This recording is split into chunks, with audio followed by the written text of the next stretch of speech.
It's the Brad and John Show. It is the Brad and John Show. Today's date is Wednesday, December 10th.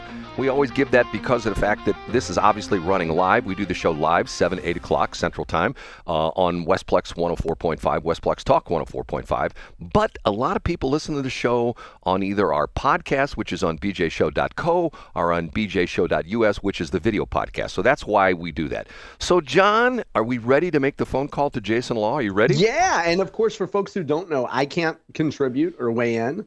But Brad will be conducting the interview right now. Here we go. Okay, I put the call in right now, and I'm going to pull it right there, and hopefully the phone will come up, and it'll go to ringy-dingy. There we go. We got a call. Things are working well this morning. Hopefully they'll keep going that way.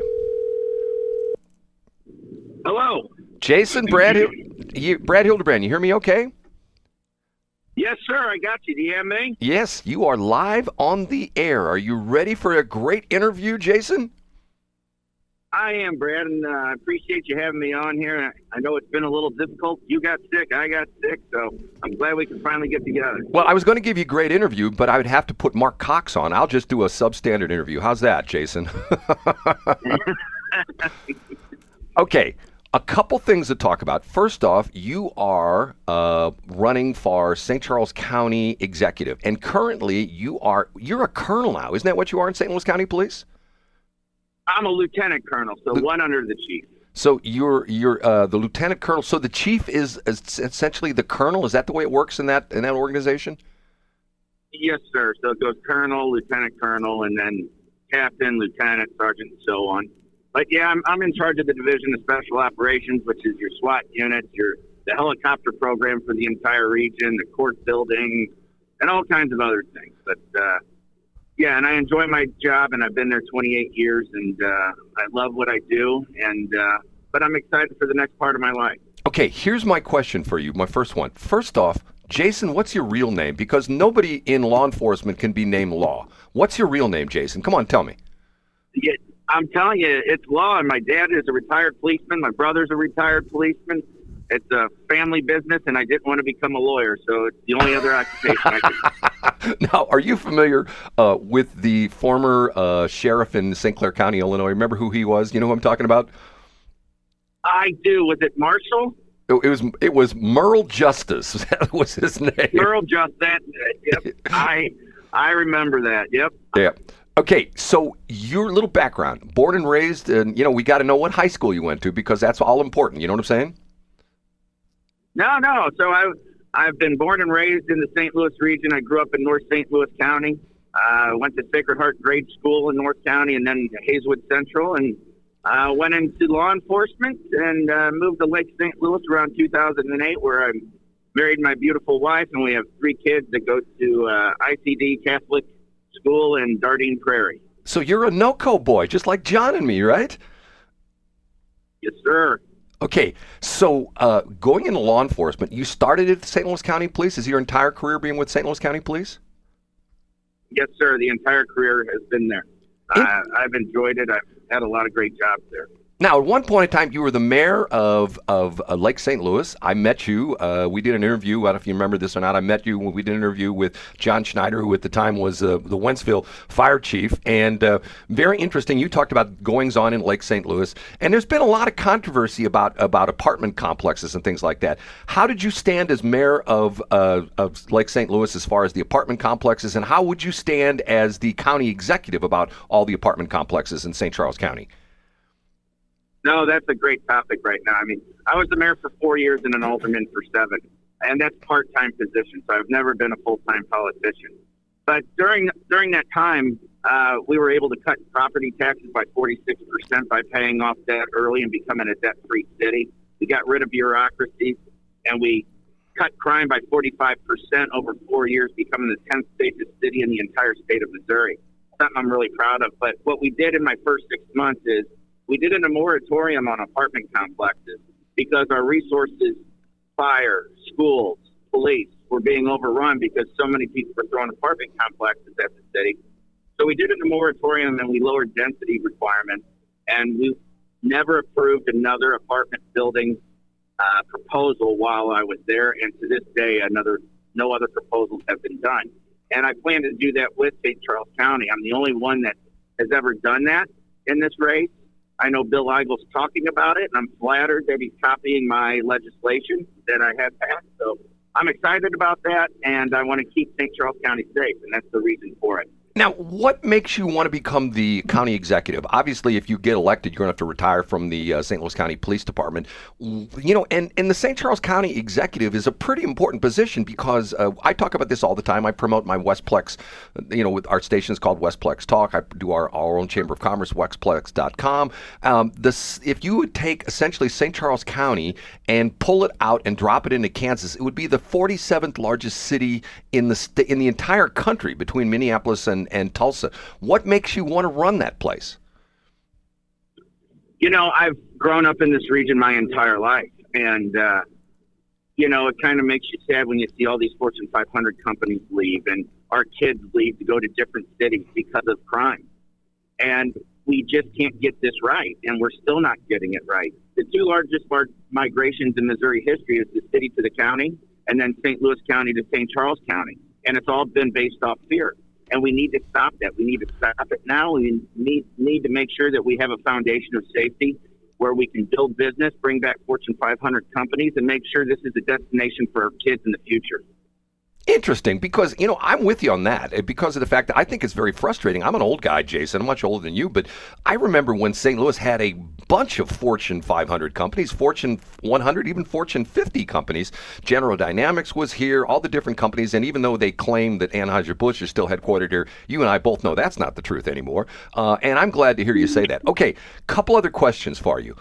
Something that John Combest and I have talked about before. You've gotten a lot of money in your campaign donations from St. Louis County people. Why is that?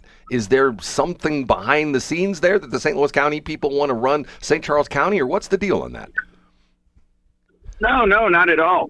I think St. Charles County is the crown jewel, and they want to make sure that St. Charles County, all of my supporters from the smallest donation to the largest donation, want safe schools and safe streets.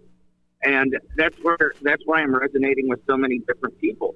And so many people are buying into our campaign, and our campaign's built to last, and that's based on safety.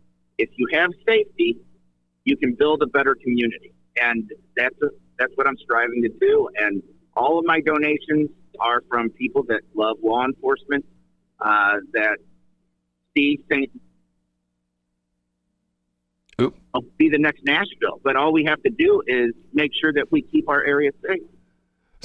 So you just mentioned be the next Nashville. You're not going to be a candidate who runs on a campaign of hating country music and not liking Nashville, right? If you Wasn't that the craziest thing ever? My God, I could not believe that. John and I talked about that. I'm thinking to myself, okay, what was she thinking when she's running for the Congress and part of her district was going to be Nashville, and she says she doesn't want country music and she doesn't want bachelorette parties and she doesn't like the city of Nashville. I don't quite understand that. Now, you said, how long have you lived in Lake St. Louis?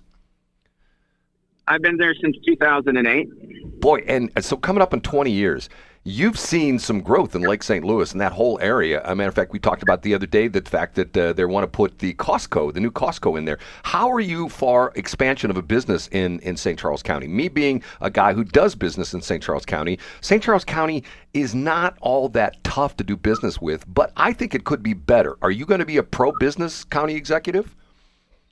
I'm an extremely pro-business. I want to make sure that our kids have a place to come back to and that they can have good jobs and they want to stay here. They don't want to move to Nashville or Louisville or Indianapolis. St. Louis can be that place that, attract young people. And that's kind of why I want to run. And, when you look at what we have now, and Steve's done a great job, but, he's getting into his mid to late 70s, and we're talking about AI, and we're talking about the future, and it's a 10-year plan.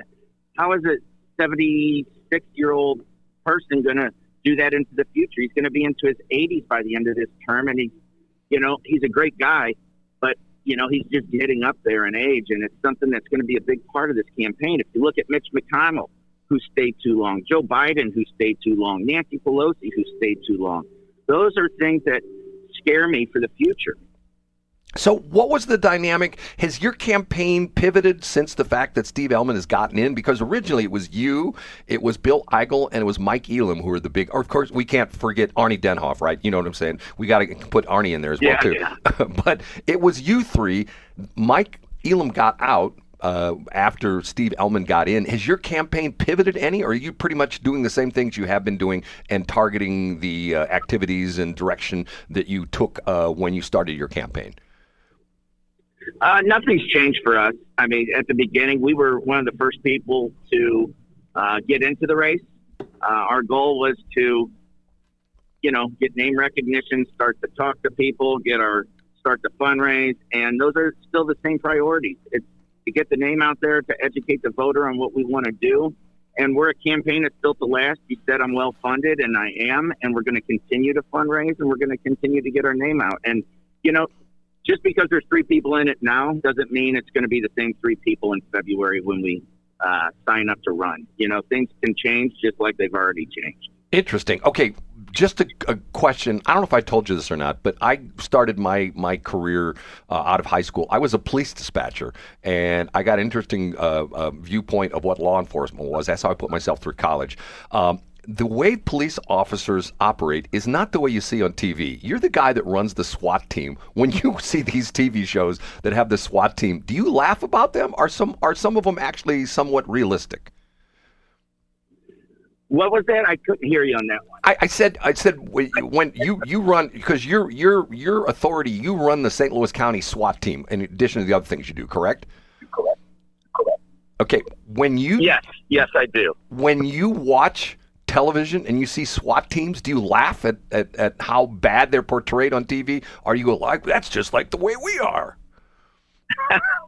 No, you don't see too many realistic SWAT units on TV. It makes me giggle. It does, and I tell my wife that when something like that comes on the TV, and it makes me giggle. And what our SWAT teams do are just the technology that we use these days and the things that they're able to achieve. And I'm so proud of my guys on how hard they work and how hard they train.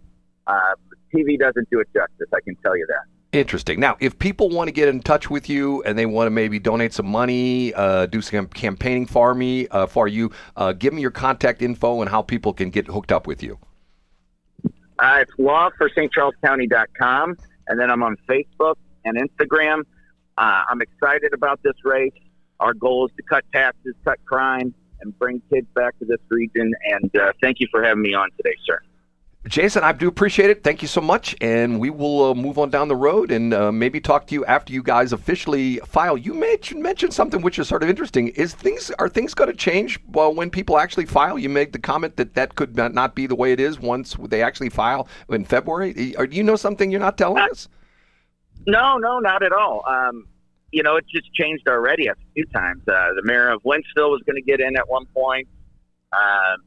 Sheriff Lewis was thinking about it at one point. So you never know if those people might want to, jump back in. I don't know. So all we can do is control what our campaign is and what we're going to do in the future. And that's our goal. And that's our mission, is to let the constituents know that we're going to cut crime and cut taxes and keep you safe. Cool. Appreciate it. Jason Law, thank you so much. Appreciate your time. Thank you, sir. Bye-bye. What do you think, John? It was a great conversation you had there, Brad. I especially noted the subtlety and the grace with which he addressed Steve Ehlmann's advanced stage. Being a guy who's old, here's the problem I have with that. We have a president right now who's 79 or 80 years old? Yeah, and do you think that Donald Trump is typical of most 79 and 80-year-olds, Brad? I do not, and I don't think Steve Ehlmann. There we go. And I don't think Steve Ehlmann is typical of most 70. I think he's 74 now. Do you think he's more frail and decrepit, is what you're saying? No, I see. Oh, okay. See, to me, John, I've talked about this before. I'm an old guy, okay? You're a middle-aged guy, okay? I say that when you hit 40, this is in general, and this is maybe sort of goes along with the Dr. Oz thing, the real age kind of thing. There's some people who are 45 who look like they're 85, and there's some people Absolutely. They don't take care of themselves. Right. They don't stay active. And as you would point out, Brad, the number one cause of death is retirement. Yes, yes. So your point is that, to quote the great Aaliyah, rest in peace, age ain't nothing but a number. Now, if I was running Jason Law's campaign, and I would say Mike Hafner, who's another great member of Jason Law's team, along with John Conlon, I would think, 20 years ago, we had a lot of old fogies and old bats and old codgers out here in St. Charles County. And now we have a lot of young people choosing to move out here. Maybe it would make sense to subtly point out Steve Ehlmann's advanced age and potential decrepitness. So, Brad, I think it's a great move. Now, for every Brad Hildebrand that you lose that gets defensive about your advanced age, Brad, I think there's younger people who are like, yes, my boomer parents are a burden to me. They should be in a home for memory care. And I like what Jason Law has to say about old, decrepit people. Well, but in defense, and because I'm an old guy, Dan Borgmeyer, I believe, is in his 70s. Mayor Hennessy of St. Charles of O'Fallon is in his 70s. Nick Guccione, I believe, who also a North County boy, I believe he's in the late 60s, early 70s. Who am I leaving out? Len Pagano. I think Len Pagano is late 60s, early 70s. Yeah, I mean, none of those guys are buying green bananas, Brad. How are we glossing over the fact that Jason Law went to Hazelwood Central? Yes, it's not the best Hazelwood school. I mean, it's the school that Brad Hildebrand went to Hazelwood yeah. High School. It's no Hazelwood East. But isn't it pretty great that we have a Hazelwood School District guy potentially being St. Charles County executive? What I didn't know. Did you know that about him as well, too? Yeah, I had read that before. Now, I don't know how old of a guy Jason Law is. How old do you think he is? I would put him in his 50s. Yeah, I'd say like mid-50s if you had to guess, right? Yeah, Brad, and this is a great segue with 1 minute left, and I do have to leave because I am driving to God's country, St. Charles County, in about 3 minutes. Brad, can you give us a 60-second update on your gallbladder surgery? I met with a very good surgeon yesterday, and I will just tell you this. This is where I stand right now. I will have my surgery by the end of the year, no matter what. I don't have an exact date, but I will be operated on sometime between now and December 31st. So hopefully. That is wonderful, Yes, Brad. yes. I can't believe you're following through. This is what George Bush called the soft bigotry of low expectations. My expectations for you are so low that I thought you would avoid surgery, and I'm so happy for you that you're actually following through with it. Yes, I will definitely be operated on. But once again, the problem is, you don't want to know about this. I've had some prior surgery, and the doctor looked at me. And you got a lot of scar tissue, to quote Red Hot Chili Peppers. Right. Scar tissue that nobody wishes they saw. Right, and he's going to try it laparoscopically, but he doesn't guarantee he's going to be in. And the problem with that is laparoscopic surgery, it's outpatient. When they do it the normal way, you're in the hospital for 2-3 days. So who the hell knows what's going to happen? But I'll have a wonderful holiday period because part of it will be me recovering from surgery. How's that, John? I love it, Brad. And I'm so happy for you, for real. No, you're not. No, I am, Brad. I can't believe that you're doing something where you're putting yourself first. Yes. And you're actually not being a whiny, lazy martyr, and you're actually taking affirmative action for something. I can't believe it. Is that a compliment or an insult? It is, Brad. It's an underhanded compliment. It's polite arrogance. Check the text line. I think that's all people say about me. That's right. Okay, John, talk to you tomorrow. See you tomorrow.